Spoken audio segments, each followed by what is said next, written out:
Mesdames, Messieurs, bonjour, bienvenue dans cet auditorium de la Bibliothèque nationale universitaire de Strasbourg où nous vous proposons de passer une heure sur une question qui est à la fois une question d'actualité, une question qui commence à être un petit peu ancienne et si on l'élargit à l'ensemble des cultes, elle est encore plus ancienne.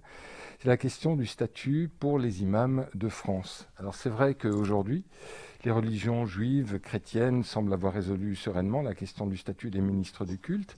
Le statut des imams, lui, continue à poser problème. Alors, qui définit ce statut en France et en Alsace? Est-ce que c'est différent? Quel est dans cette procédure de définition le rôle des pouvoirs publics? Quelles sont les difficultés qui font obstacle à la rédaction d'une charte ou d'un statut des imams? Quelle est la place de ce statut au sein des régimes du culte en vigueur en France? Que font en ce domaine, c'est toujours intéressant de voir ce qui se passe chez les voisins, que font en ce domaine les États étrangers? Pour y voir plus clair, un livre, quel statut pour les imams de France, que les puces presse universitaire de Strasbourg publient ces jours-ci. Ce livre est le fruit d'une série de travaux de chercheurs de l'Université de Strasbourg, dirigés par Francis Messner. On trouvera dans ce livre aussi bien l'historique du statut des imams selon les obédiences, le statut des ministres de culte catholique, celui des pasteurs protestants, celui des ministres de culte juif. Mais l'ouvrage propose également une étude de la façon dont l'imamat fonctionne en l'absence de règles canoniques précises et en régime de laïcité. De quoi alimenter, peut-être de façon un petit peu plus précise et documentée, notre réflexion sur la question des imams, ce que nous allons faire pendant une heure. Pour ce faire, avec nous, Francis Messner. Bonjour, monsieur. Bonjour. Vous êtes juriste, directeur de recherche émérite au CNRS et professeur conventionné à l'Université de Strasbourg. Vous avez dirigé ce livre, Le statut des ministres du culte musulman en France, publié donc par les puces d'ici quelques jours. Vous avez avant cela publié un traité de droit français des religions et le dictionnaire du droit des religions. Donc vous êtes un spécialiste en tout cas du droit dans ce domaine-là. À côté de vous, Jean-François Collange. Bonjour monsieur. Bonjour. Vous êtes professeur émérite en théologie protestante, ancien président de l'Union des Églises protestantes d'Alsace et de Lorraine, on appelle ça l'UEPAL.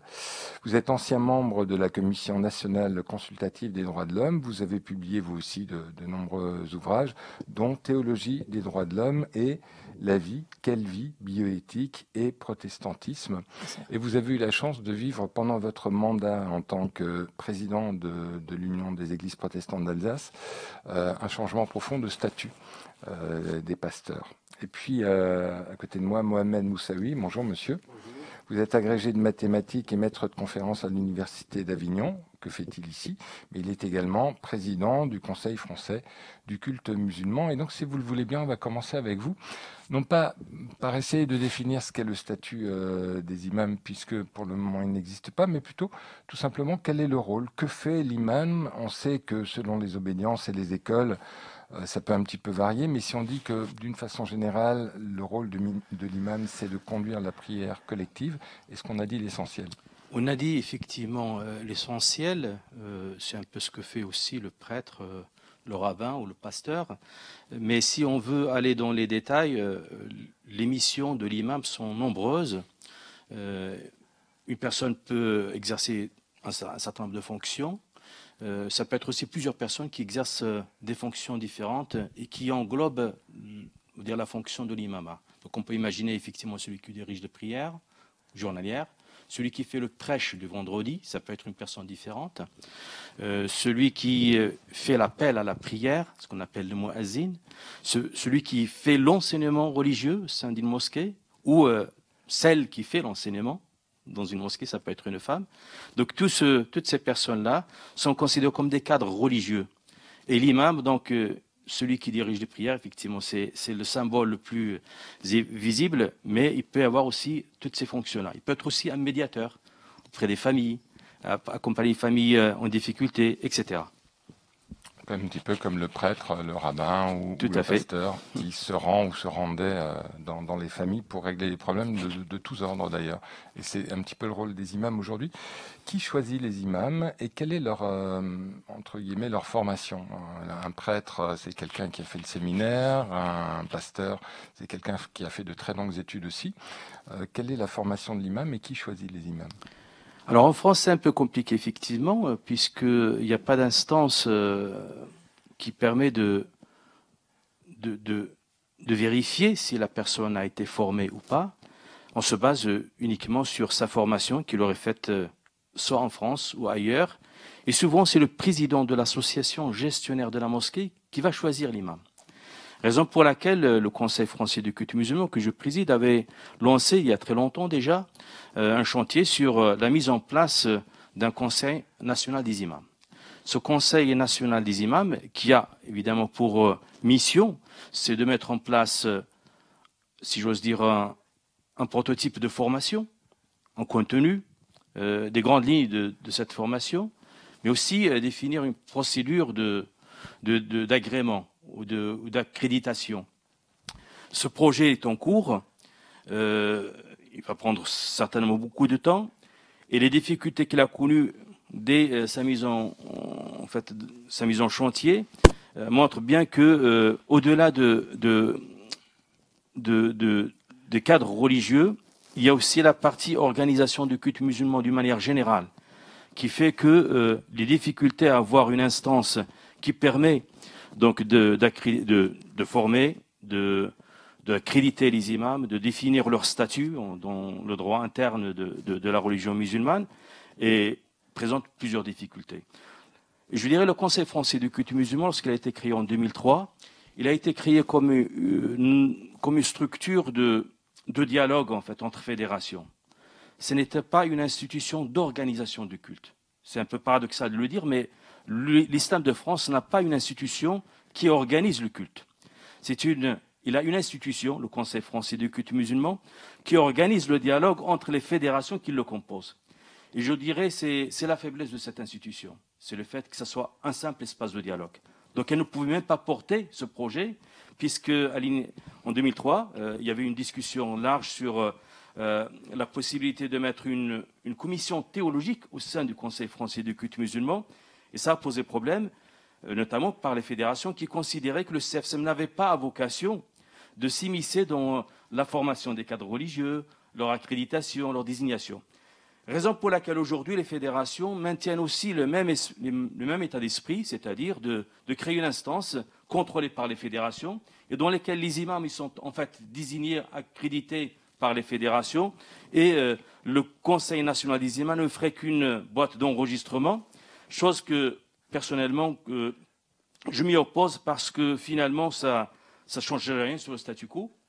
Ce serait un enregistrement fait par les fédérations, il ne nous avancera pas beaucoup. Et pour ajouter un tout petit peu à la complexité, on va préciser que vous représentez à peu près 40% des quelques 2500 lieux de culte qui ont participé au scrutin qui a amené à votre désignation à la tête de cette instance. Et donc, on comprend que la situation est complexe et que ceux qui ont envie de dire les imams, c'est n'importe quoi, il n'y a aucune formation, n'importe qui peut être imam, etc., c'est une religion qui est totalement désorganisée. Et ensuite, tout ce qu'on peut dire autour de l'étranger qui souhaite investir certains sites et certains quartiers français, c'est tout à fait possible aujourd'hui puisque effectivement la situation est extrêmement complexe. Est-ce que Francis Messner, c'est cette situation et la complexité de cette situation qui vous a amené à imaginer cet ouvrage collectif, ces travaux de chercheurs sur le statut de l'imam? Alors la recherche a été menée grâce à un financement du ministère de l'Intérieur qui chaque année produit des appels d'offres sur l'islam et société et religion. Et donc l'idée du projet, l'objectif du projet était de mieux comprendre l'organisation de l'islam, parce que, comme vient de le dire le président Moussaoui, on ne peut pas, en quelque sorte, scinder la problématique du statut des imams et des cadres religieux musulmans de l'organisation de l'islam en général. Donc le projet qui a été mené en collaboration d'ailleurs avec une équipe d'Aix en Provence était centré sur l'organisation de l'islam, donc ce qui vient d'être évoqué, c'est-à-dire de quelle manière l'islam se produit une structure de dialogue entre les différentes fédérations et comment cette structure de dialogue pourrait devenir un organe cultuel représentatif du culte musulman. Et également, donc, ce qui a été abordé, c'est le statut des imams. Là, l'aspect statut des imams est particulièrement important pour une raison, c'est que beaucoup d'universitaires, d'académiciens, mais également de médias ont toujours finalement affirmé l'impossibilité de donner un statut au ministre du culte musulman en raison de la particularité de cette religion. Et donc l'idée a été de voir de quelle manière les imams recevaient un statut ou pourraient recevoir un statut dans le cadre des textes fondateurs de l'islam, d'une part, et d'autre part, de quelle manière fonctionnent les pays étrangers, c'est-à-dire les pays majoritairement musulmans, et les autres pays européens. Et il est ressorti très clairement de l'étude que partout, les imams avaient un statut qui pouvait aller partout, de c'est la complexe. rémunération jusqu'à un statut de fonctionnaire, par exemple dans un État comme la République de Turquie. Donc l'ouvrage, effectivement, clarifie de manière scientifique ce paysage, mais carbonise aussi en quelque sorte une série de représentations qui ne tiennent pas effectivement au bout d'une étude sérieuse de la thématique. Est-ce que la situation est particulièrement complexe en France ou est-ce qu'elle ne l'est pas plus qu'ailleurs ? Oui, si vous me permettez, je pense, comme disait le professeur Messner, en fait, ce n'est pas lié intrinsèquement à la religion musulmane. De tous les temps, il y avait toujours un statut pour les imams dès le premier temps de l'islam. Il y avait même plusieurs fonctions qui ont été listées avec des codes, y compris le code vestimentaire, parfois. On rappelle toujours cette anecdote de l'un des traditionnistes les plus connus dans le monde musulman, l'imam el-Bukhari, un des auteurs du recueil le plus connu des hadiths du prophète de l'islam. En entrant à Bassora, lui a été demandé de justifier le fait qu'il portait un habit d'un traditionniste. Il lui était justifié s'il avait les compétences pour porter ce vestimentaire. Je pense que, et puis dans le monde musulman actuel, la plupart des pays musulmans, ils ont une organisation très, très codifiée des imams.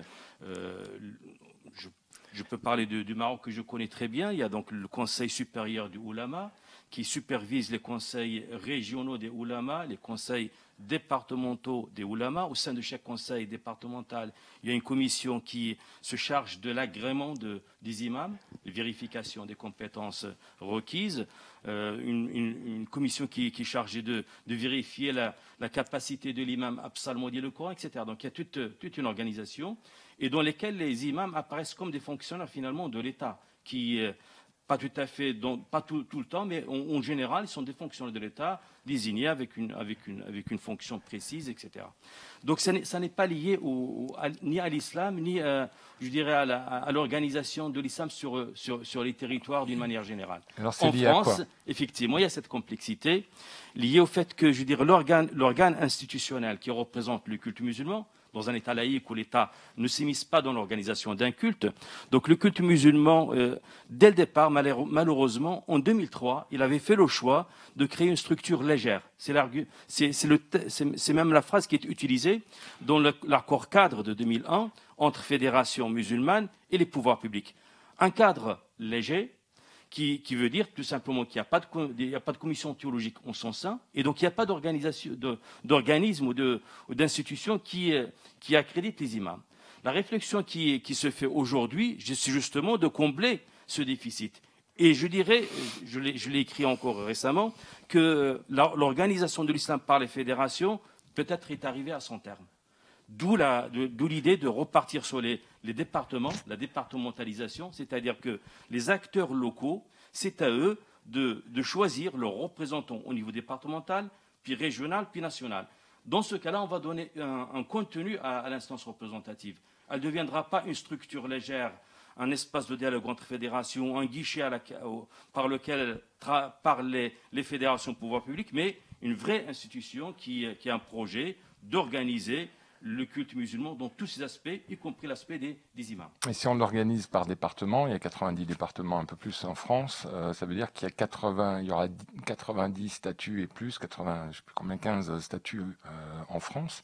Ou est-ce que, à partir de l'organisation départementale, on peut avoir une organisation nationale qui définit le même statut que soit à Bordeaux ou Strasbourg? Effectivement, l'objet, c'est de créer l'instance représentative du culte musulman à partir des départements, mais il y aura une instance nationale.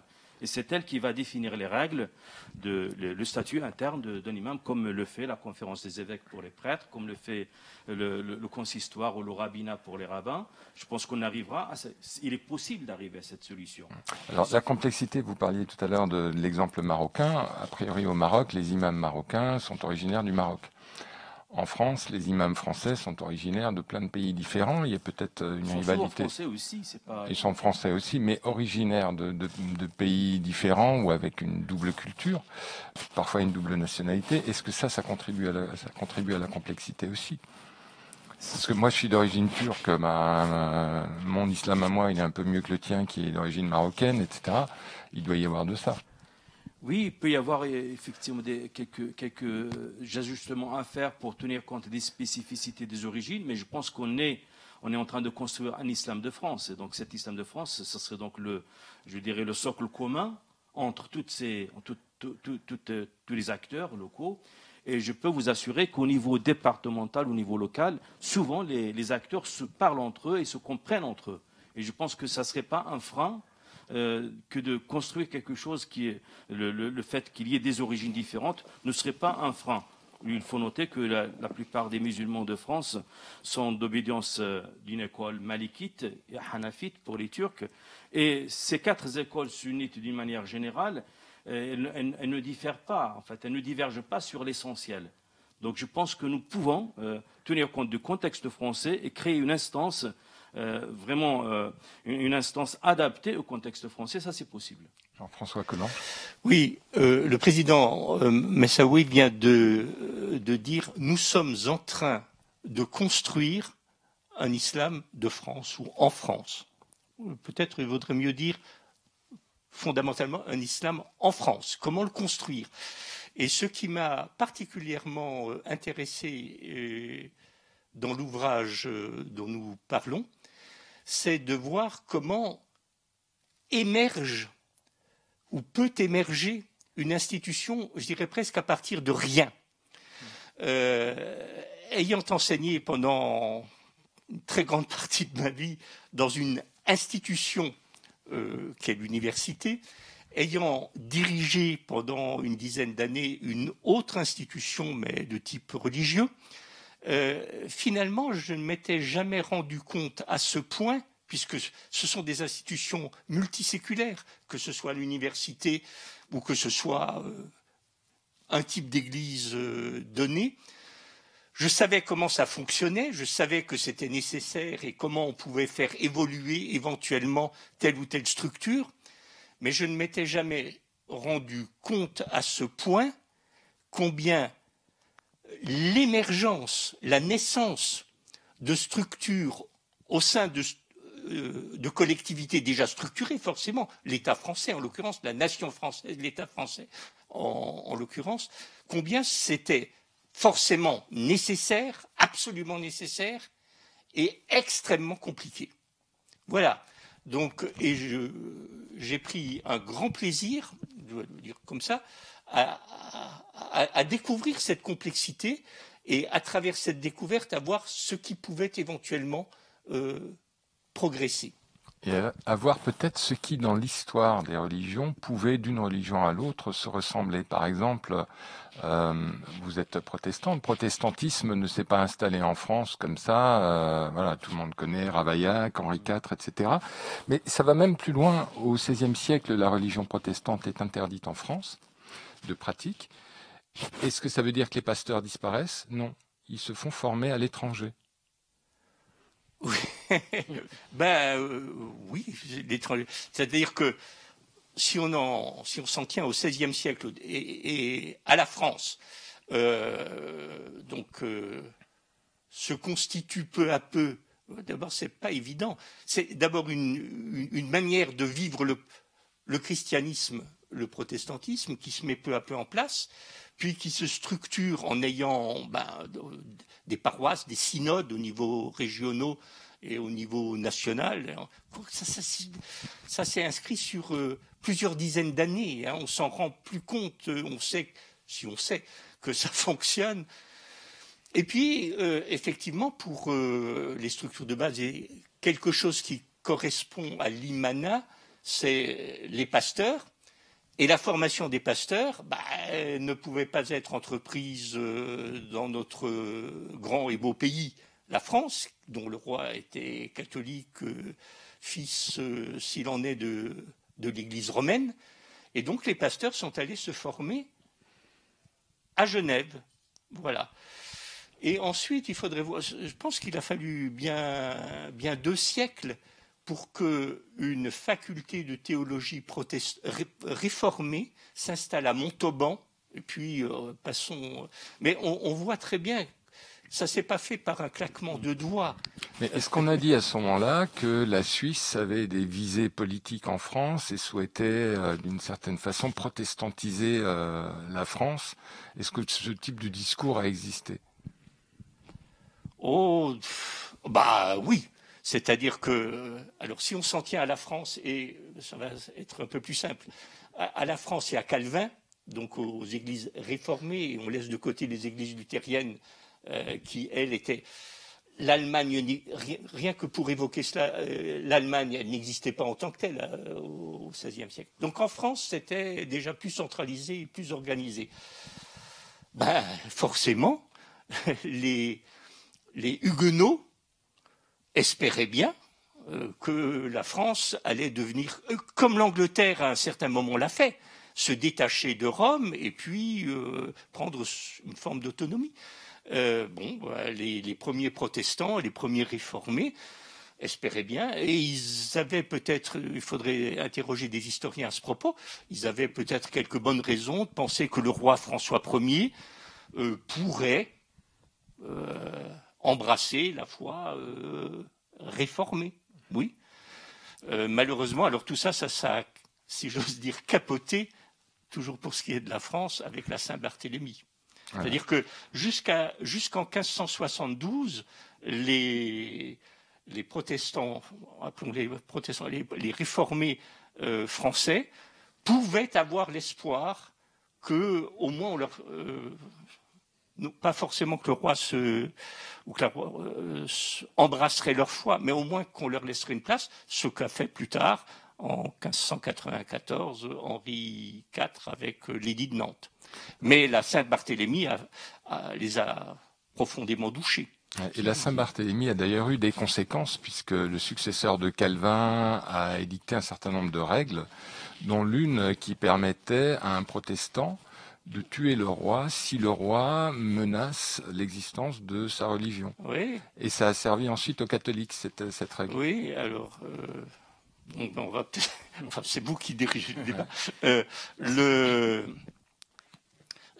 J'ai retrouvé depuis hier le titre du petit opuscule du successeur de Calvin, c'est-à-dire Théodore de Bèze, à Genève, qu'il a écrit de façon anonyme, édité à Amsterdam. C'est du droit de résistance et de la façon de l'exercer. C'est-à-dire, après la Saint-Barthélemy, Calvin était encore, faut être soumis à l'autorité, ce qui est compréhensible. Hein. On n'est pas révolutionnaire, on est soumis à l'autorité. Après la Saint-Barthélemy, les protestants de France ne pouvaient plus simplement dire cela. Ils ne pouvaient pas dire non plus faisons la révolution. Donc Théodore de Bèze publie ce petit opuscule du droit de résistance. On a le droit de résister et de la façon de l'exercer. Et ça vaudrait pour, je dirais même dans des pays un peu totalitaires ou tyranniques.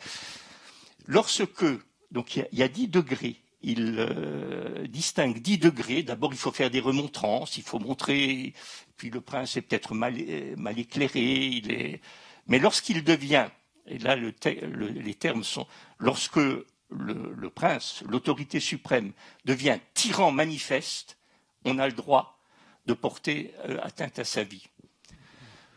Et donc, pour finir l'histoire en quelques mots, les catholiques se sont servis de cette règle-là contre... Oui, alors, qu'est-ce qui s'est passé?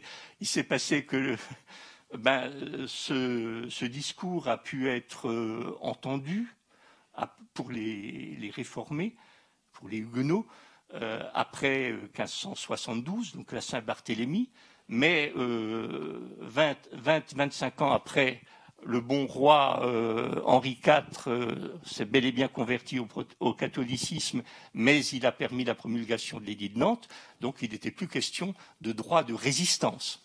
Par contre, du côté catholique, certains, donc le terme précis c'est monarchomaque, ont trouvé extrêmement intéressant, notamment un certain nombre de jésuites, et extrêmement intéressante cette idée de pouvoir résister et éventuellement porter atteinte à la vie d'un monarque qui s'avérerait trop tyran manifeste. Un personnage d'esprit un peu troublé d'un personnage comme Ravaillac en 1610, eh bien,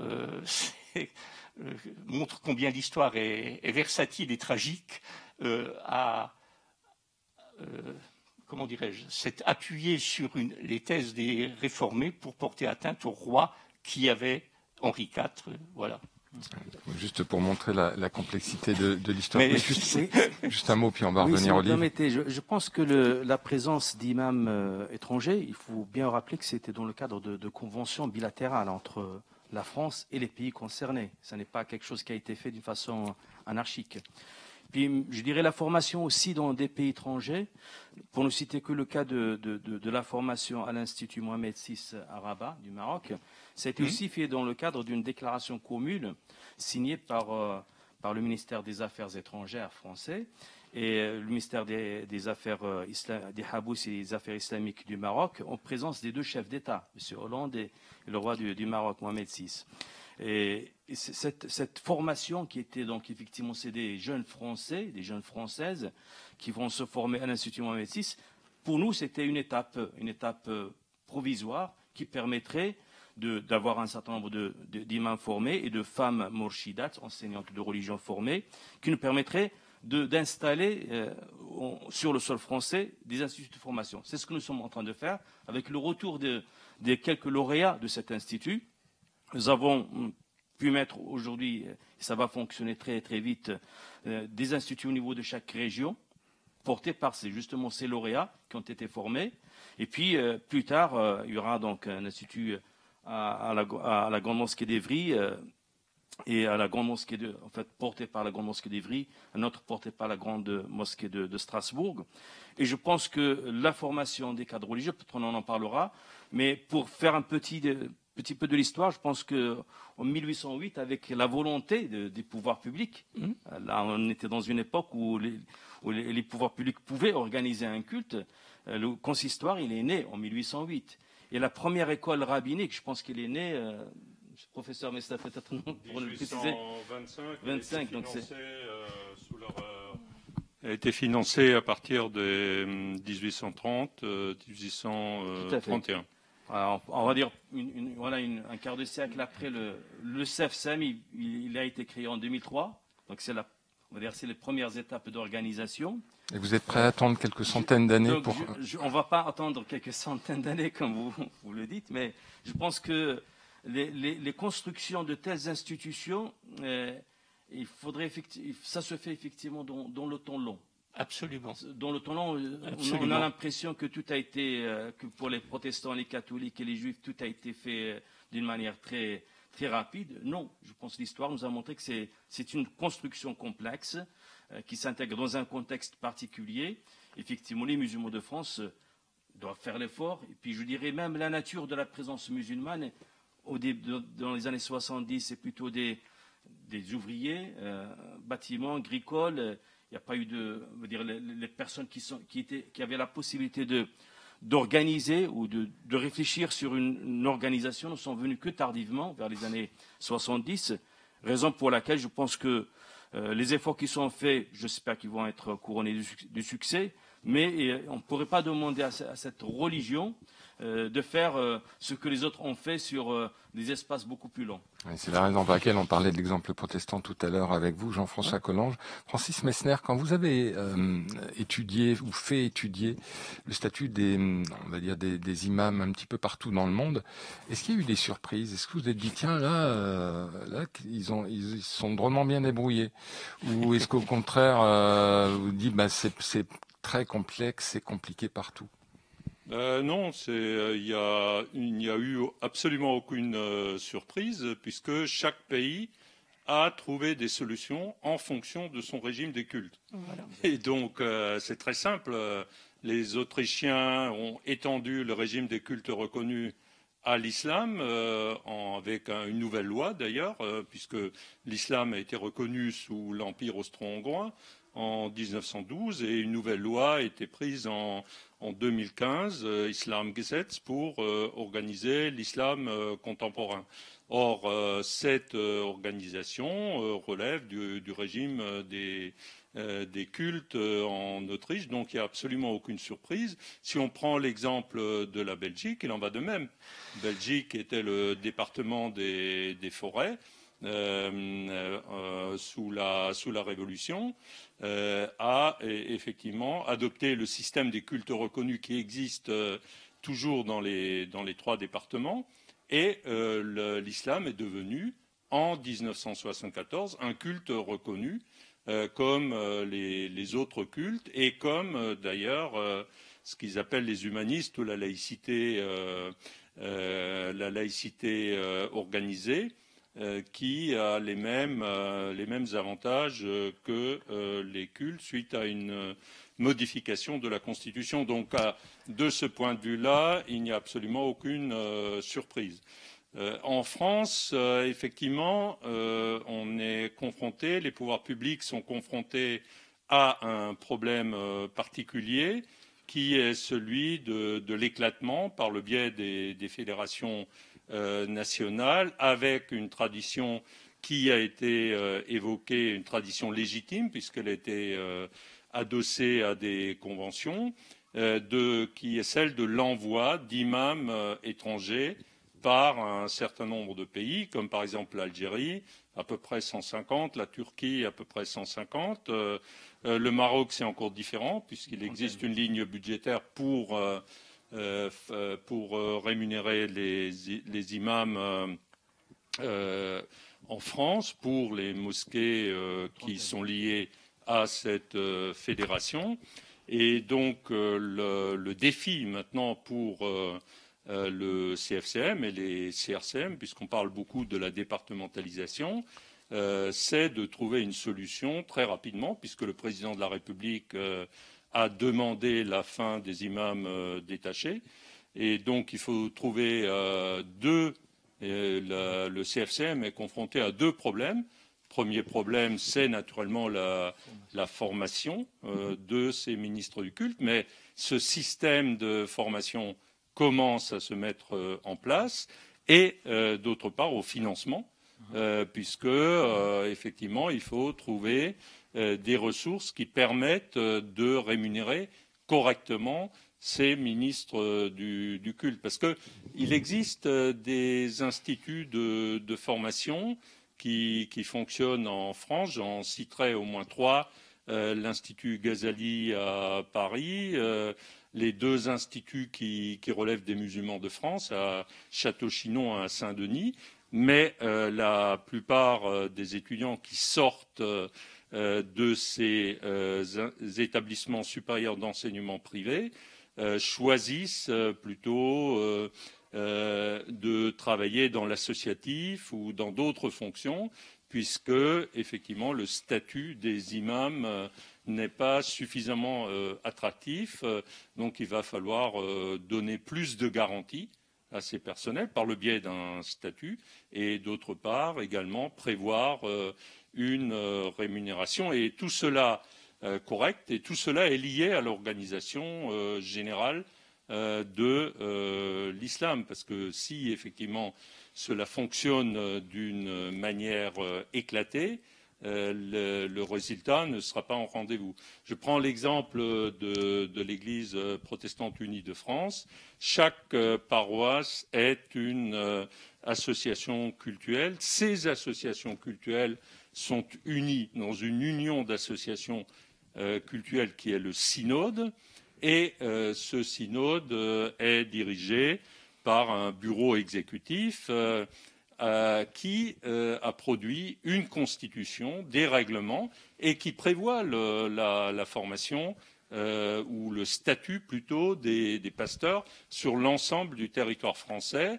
Le pasteur doit être titulaire d'une licence ou d'un master en théologie. Le pasteur doit avoir fait un stage qui est contrôlé par une commission. Ensuite, il s'inscrit sur un registre des pasteurs. Et c'est uniquement à partir du moment où il est inscrit sur ce registre qu'il va pouvoir postuler dans une association cultuelle paroissiale. Et on retrouve exactement le même schéma dans la religion juive avec un registre des rabbins. Et chez les catholiques, sous une autre forme, puisque là, il existe un droit universel qui est le droit canonique, et donc la réglementation a un caractère plutôt universel que particulier. Oui, la référence faite à l'organisation du protestantisme historique, donc de l'Église protestante unie de France désormais, c'est très bien et ça fonctionne. Enfin, je serais mal placé pour dire que ça ne fonctionne pas bien. C'est parfait. Par contre, pour ce qui est des églises évangéliques qui sont en pleine progression, qui en fait finalement, d'un point de vue structurel, c'est la même chose. Elles sont venues plutôt d'ailleurs. Notamment des États-Unis, de type pentecôtiste, et n'appartiennent pas justement à ce même type d'institution et de structure, et se trouvent sans doute dans une situation qui est relativement semblable à la vôtre. C'est-à-dire que d'abord, elles sont peu organisées entre elles. Il y a des tendances, différences entre des pentecôtistes et des évangéliques, c'est pas la même chose. Elles se connaissent pas forcément, elles se concurrencent peut-être. Et ensuite, la façon dont elles s'organisent, il y aurait de quoi sans doute faire, ou elles pourraient s'organiser, il y aurait sans doute de quoi faire un autre livre. Alors, on a la chance d'avoir avec nous le président du culte français, le président du Conseil français du culte musulman, Mohamed Moussaoui. On a vu que vous avez 2-3 petits problèmes à régler. L'hiver a été long, les soirées d'hiver vous ont permis d'avancer un petit peu. Quand vous êtes arrivé à la tête de cette structure, on l'a dit tout à l'heure, vous représentiez à peu près 40% des musulmans de France. Est-ce que ça, c'est une chose qui évolue? Parce que si on veut mettre une structure commune, il faut qu'il y ait une représentativité acceptée dans des proportions supérieures. Est-ce que ça évolue? Et puis ensuite, dans un deuxième temps, mais en quelques mots, sur la formation des imams, est-ce que là aussi, il y a des choses qui avancent? Alors, il faut d'abord apporter une précision sur les 40%. Effectivement, les élections telles qu'elles sont faites, organisées par le Conseil français du culte musulman, n'attirent pas beaucoup de monde. Pour une simple raison. C'est que la moitié du conseil d'administration du CFCM est désignée par les fédérations. Et donc, de ce point de vue, les mosquées, en fait, se disent ça ne sert à rien de participer à des élections. Parce que les élections, finalement, ils ne vont pas peser sur les décisions, puisque c'est les fédérations qui vont diriger. Ils ont 50% de conseil d'administration, avec quelques élus, ils ont la majorité pour faire ce qu'ils veulent. Donc je pense que, raison pour laquelle il faut d'abord modifier ce système d'élection qui permettrait aux mosquées d'avoir un intérêt à participer aux élections. C'est fait? C'est modifié? Alors c'est la départementalisation qui est en cours de réalisation, et je pense que celle-ci, effectivement, ça va donner la possibilité aux mosquées de participer réellement, avec l'espoir de pouvoir peser sur l'organisation, sur les décisions. C'est pas le cas aujourd'hui. Pour la question du Conseil national des imams, nous avons déjà commencé à travailler sur un certain nombre de documents et en fait, si vous voulez, les premières réflexions vont effectivement vers une création de conseils départementaux des imams, donc dans lesquels il y a des espaces ça peut être des espaces de discussion entre les imams, mais aussi permettront donc de faire émerger les représentants au niveau de chaque département. Ça peut être aussi des espaces de formation continue pour les imams qui sont en exercice. Donc cette structuration au niveau départemental, il faut la faire. Il est en cours. Et puis ensuite, le Conseil national des imams, ça serait l'émanation de ces conseils avec une démission d'ordre la définition donc du contenu de la formation, des définitions sur l'accréditation, etc. Mais c'est un ensemble qu'il faudrait mettre en place. Est-ce qu'on peut imaginer une formation du type de celle des autres religions? On l'a évoqué tout à l'heure, donc une formation supérieure, le bac, ensuite on va dire bac plus 5, et après l'entrée dans une institution plus spécialisée. C'est imaginable? C'est imaginable et c'est ce que nous souhaitons, effectivement, que les instituts privés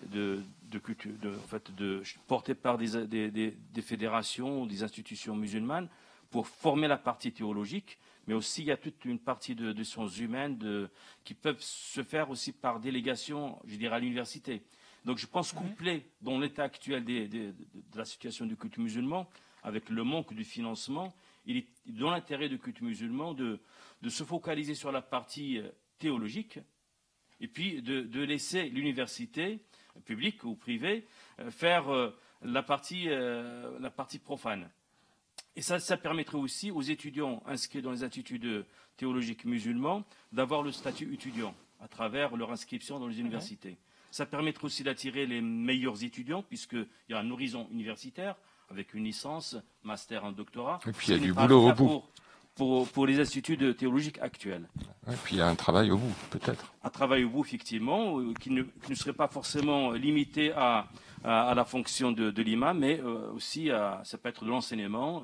Et je pense qu'on va améliorer le niveau de prestation des cadres religieux. Et là, on aurait effectivement des intellectuels, des personnes qui peuvent écrire, qui peuvent produire des supports et qui peuvent former, si j'ose dire, les ministres de culte de demain. Francis Messner. Ouais, très exactement. Donc les pouvoirs publics actuellement réfléchissent sur la création de pôles d'islamologie et de formation à la laïcité qui pourraient être créés dans 3-4 universités françaises dans un premier temps. Dont Strasbourg d'ailleurs, qui a déjà une licence et un master d'histoire et de civilisation du monde musulman, qui s'appelait master d'islamologie auparavant, et un master interreligieux, et des diplômes de formation civile et civique. Donc il y aurait d'une part des approches universitaires de l'islamologie et de l'histoire de l'islam et d'autre part effectivement une formation à caractère plus institutionnel et juridique sur la laïcité et sur le cadre juridique tel qu'il encadre les religions en France actuellement. Et donc ces parcours, ces instituts pourraient effectivement faciliter la création de biparcours avec une réflexion qui serait menée avec la partie théologique pour trouver une bonne articulation entre les deux.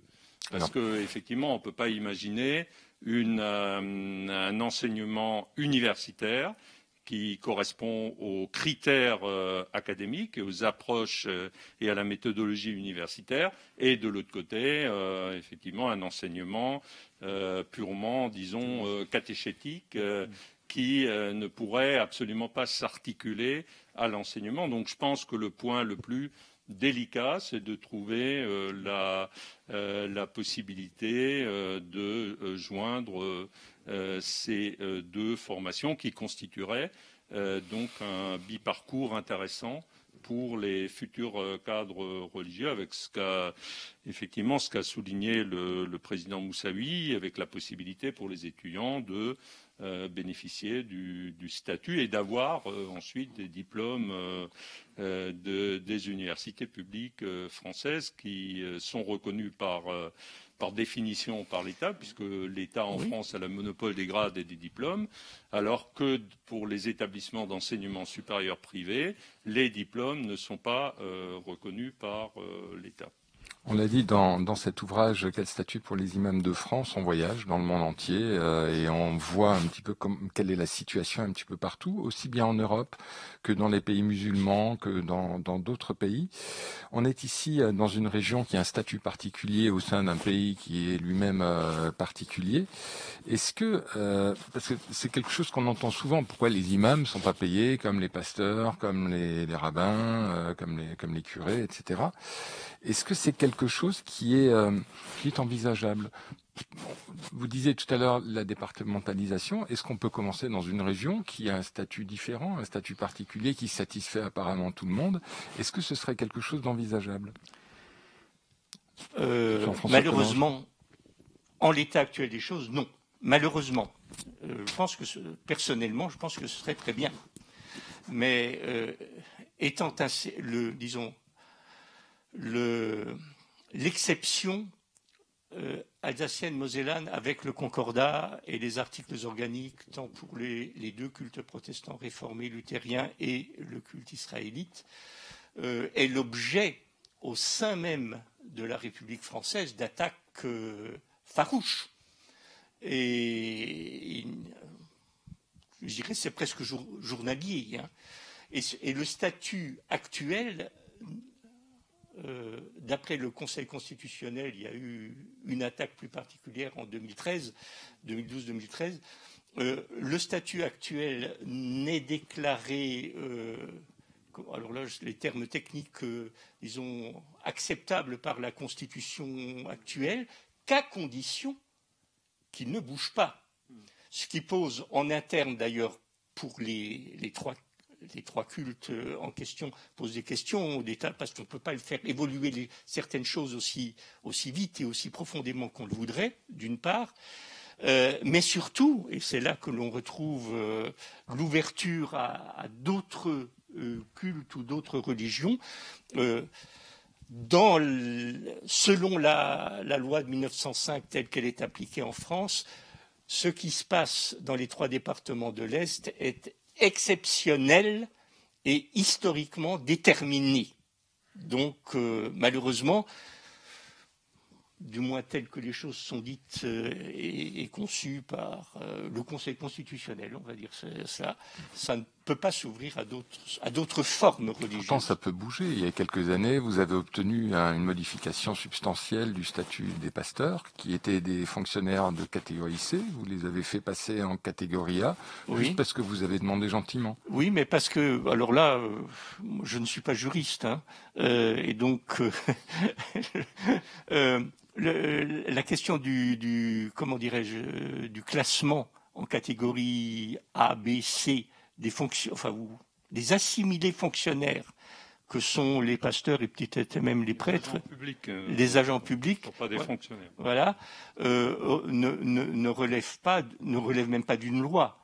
Il se trouve tout simplement que des démarches auprès de l'administration et des pouvoirs politiques ont fait que, effectivement, en 2008, je pense que ça a été étendu aux prêtres aussi et aux rabbins, les pasteurs qui étaient catégorie C, à la suite de ces démarches, ont pu, mais ce n'est pas une question constitutionnelle, ni même législative, je pense, c'est une question d'organisation administrative ou d'ordre administratif. Francis Messner, vous souhaitiez intervenir. Oui, alors effectivement, le Conseil constitutionnel, en 2011, c'est la décision Somodia, a considéré que le droit local est effectivement un principe fondamental reconnu par les lois de la République, donc qu'il est compatible avec la Constitution il est conforme à la Constitution, mais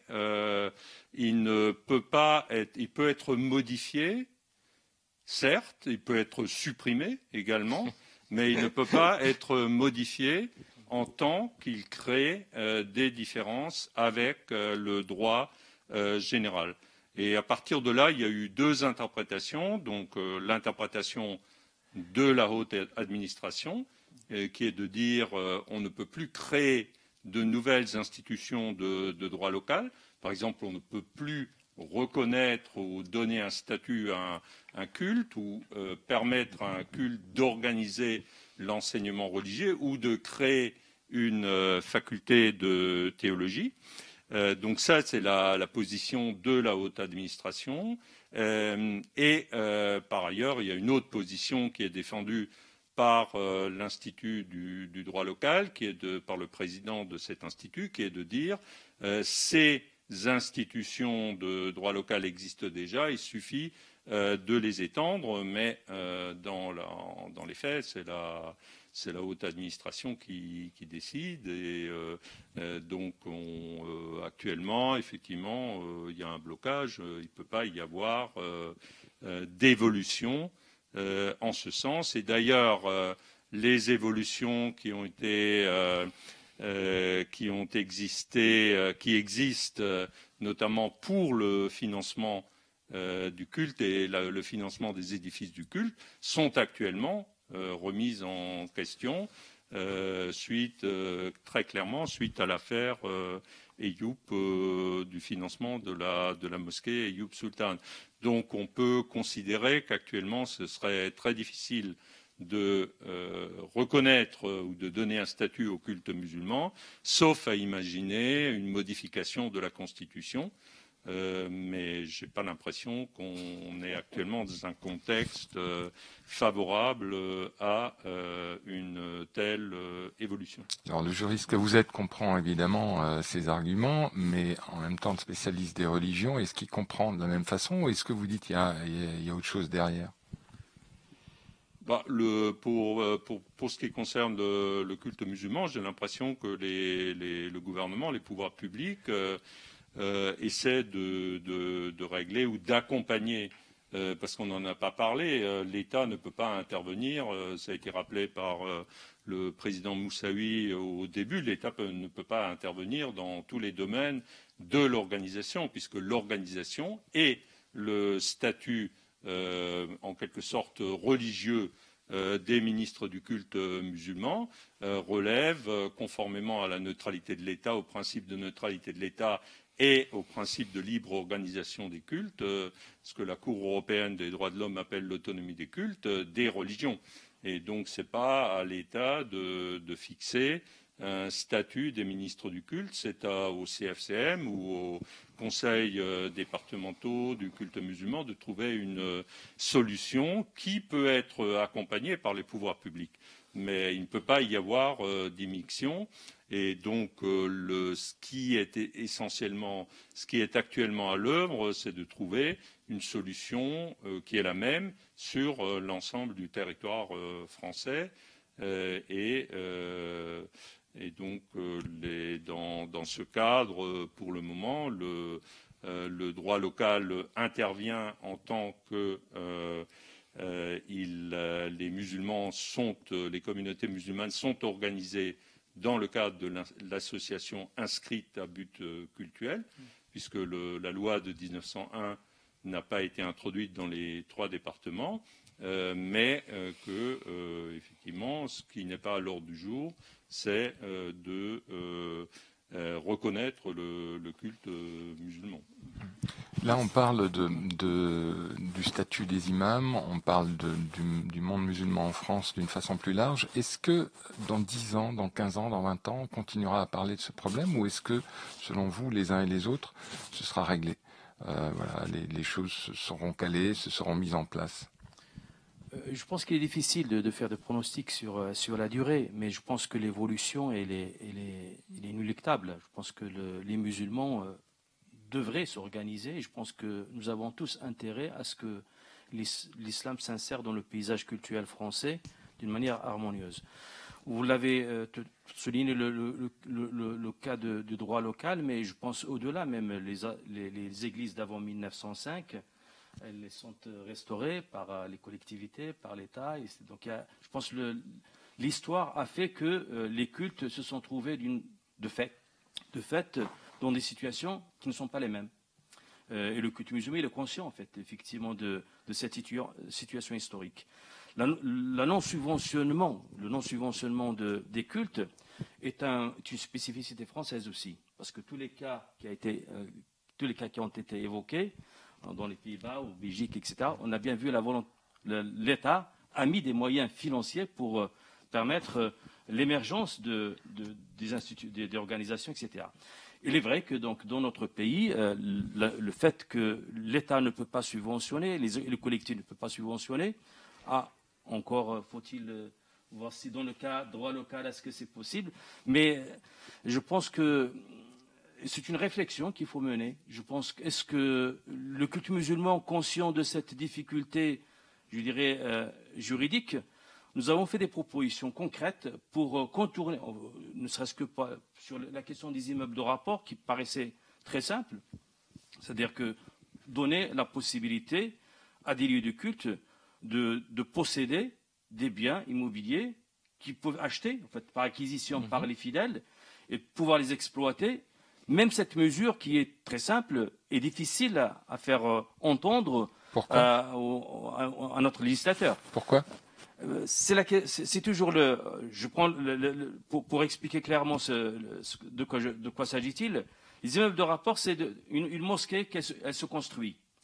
Elle peut intégrer dans son projet de construction des immeubles dépendance qui peuvent louer, et puis le fruit de la location permettrait donc de payer l'imam, de participer à la formation des cadres religieux, au financement du culte d'une manière générale. Alors les députés disent qu'on ne va pas transformer les associations gestionnaires des lieux de culte en agences immobilières, c'est-à-dire un financement déguisé du culte. Je pense que sans aucune solution de financement, il serait difficile d'avoir un horizon clair. Pour le financement étranger, il est prohibé.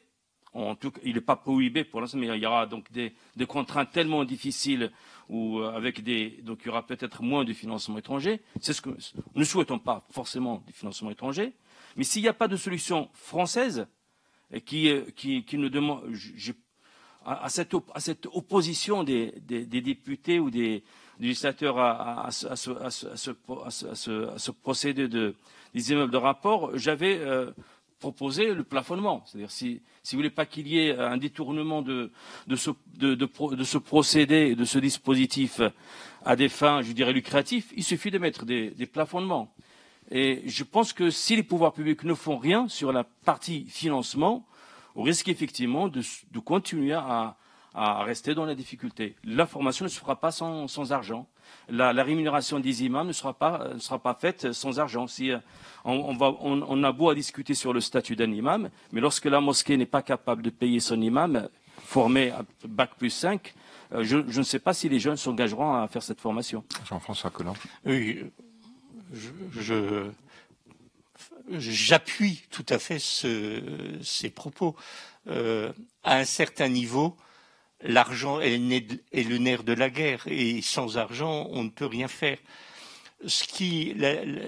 Mais le nerf de la guerre d'un côté, et de l'autre côté, pour notre cher et beau pays, des positions idéologiques qui desservent totalement et qui empêchent d'avancer.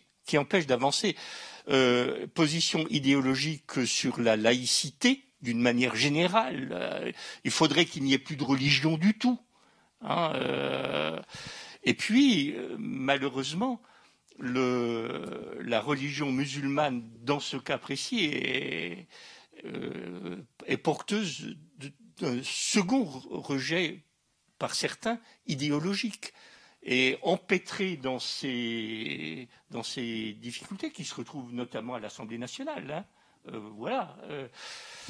C'est extrêmement difficile. Francis Messner, vous confirmez, il y a de la politique derrière tout ça? C'est-à-dire qu'on ne souhaite pas que les choses se mettent en place parce que politiquement, ce serait un engagement, ce serait marqué. Je pense que l'exécutif actuellement tient à trouver des solutions pour l'organisation des cultes et plus particulièrement pour l'organisation de l'islam.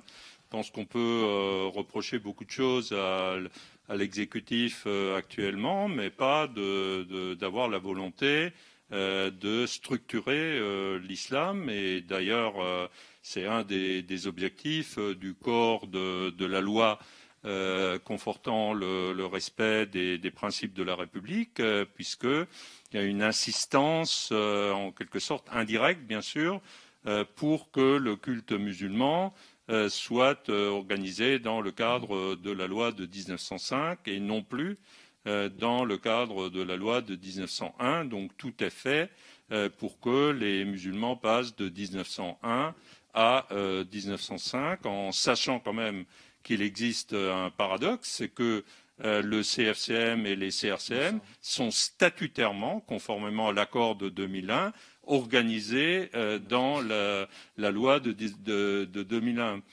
dans la loi de 1901. Donc là, il va falloir effectivement trouver une solution pour que le culte musulman intègre le régime des cultes, parce que l'organisation du culte musulman est en grande partie hors du régime des cultes. En ce qui concerne le financement, très rapidement, une remarque, c'est que des financements existent dans le cadre de la loi de 1905. Le premier est inscrit dans la loi elle-même, c'est le paragraphe 2 de l'article 2, c'est-à-dire que les aumôniers peuvent être rémunérés et ils le sont. D'autre part, les édifices du culte propriété des communes peuvent être entretenus par les communes, et comme elles sont propriétaires, elles doivent l'entretenir. Et d'autre part, les bâtiments cultuels, y compris les mosquées, peuvent être réparés avec des subventions des collectivités territoriales. Donc c'est un article de la loi de 1905 qui le prévoit. Et enfin, il existe toute une série d'exonérations fiscales. C'est-à-dire quand une religion est bien organisée, c'est-à-dire dans le cadre de l'association cultuelle, elle ne paye pas d'impôt foncier pour ces bâtiments, elle ne paye pas sur les bâtiments cultuels, elle peut recevoir des dons et des legs sans droit de mutation, etc. La liste est longue, hein, donc il existe effectivement des mécanismes qui permettent une bonne organisation du culte avec un soutien qui n'est naturellement pas aussi massif que dans les autres États européens. On peut donc dire que les choses avancent. Dernier mot peut-être, oui, Monsieur si le vous me Président. permettez, effectivement, je pense que le souhait d'aller vers 1905, c'est quelque chose que j'ai déjà souhaité il y a quelques années. Et je pense que effectivement le culte musulman a intérêt à s'organiser en association 1905 au lieu de 1901 pour plusieurs raisons. D'abord, le fait de s'inscrire dans le paysage culturel français qui est majoritairement 1905 ou conforme 1905, si je pense au diocésaine.